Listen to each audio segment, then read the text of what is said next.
So, welcome friends to the SOLACI-SBHCI Congress 2019. I have the pleasure to be here with Dr. Thomas Modine, which is an interventional cardiac surgeon from Lille, France, and also from a university in China. If you allow me, I will read this, Jiaotong University in Shanghai. It's his first time in Latin America, I believe so. Absolutely. And it's my pleasure and also from our colleagues to have you here, sharing all your expertise in structural heart disease. So, Dr. Thomas, I will ask you about particular patients that doesn't have a good access, femoral access. How now you approach those kind of patients? So, TAVI has become in the last few years a gold standard treatment with very effective results, which has proven its superiority not only in high-risk patients but also in low-risk patients. The problem, there is always a percentage of these patients who have difficult femoral access, which could jeopardize the quality of the results of the TAVI itself. And in this percentage of patients, which ranges between 10 to 15%, using an alternative access, which is another access than the femoral, provide the patient safety and efficacy with the TAVI. So, and we looked at all the different access other than the femoral, and we tried to assess the safety and the feasibility. And it shows today that the vascular access, subclavian and carotid, are a very safe and very effective access for TAVI that we have to consider very carefully in any patient in whom we consider femoral access is at risk. So talking specifically about carotid access, I believe you were the first to perform a TAVI using this access. How did we come to this?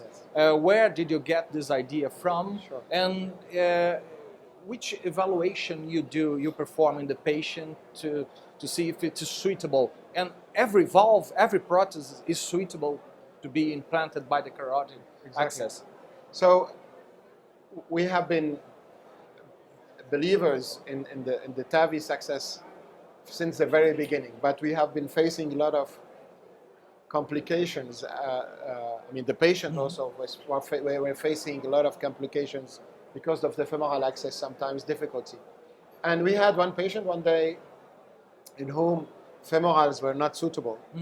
The patient was old enough not to be able to support a general anesthesia and have a direct aortic or transapical access.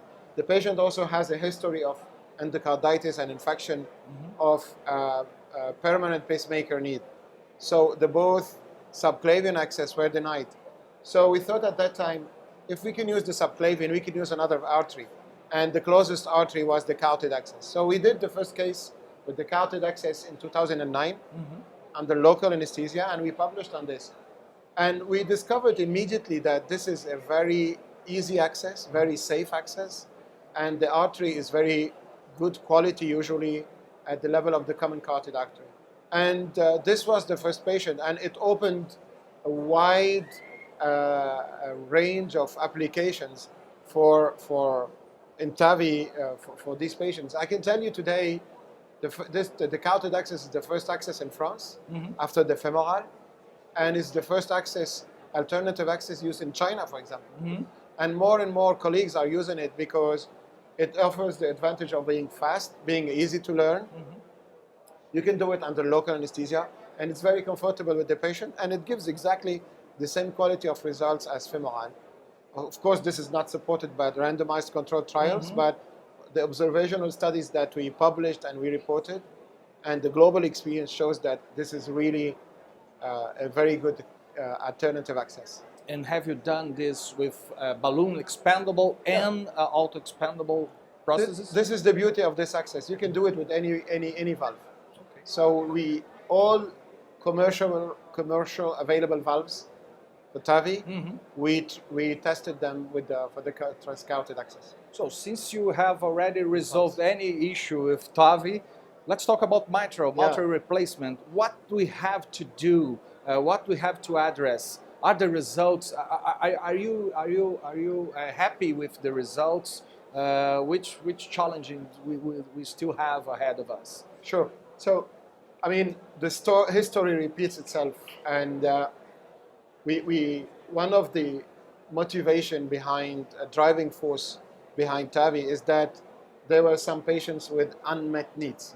We had a lot of patients which were denied for surgery.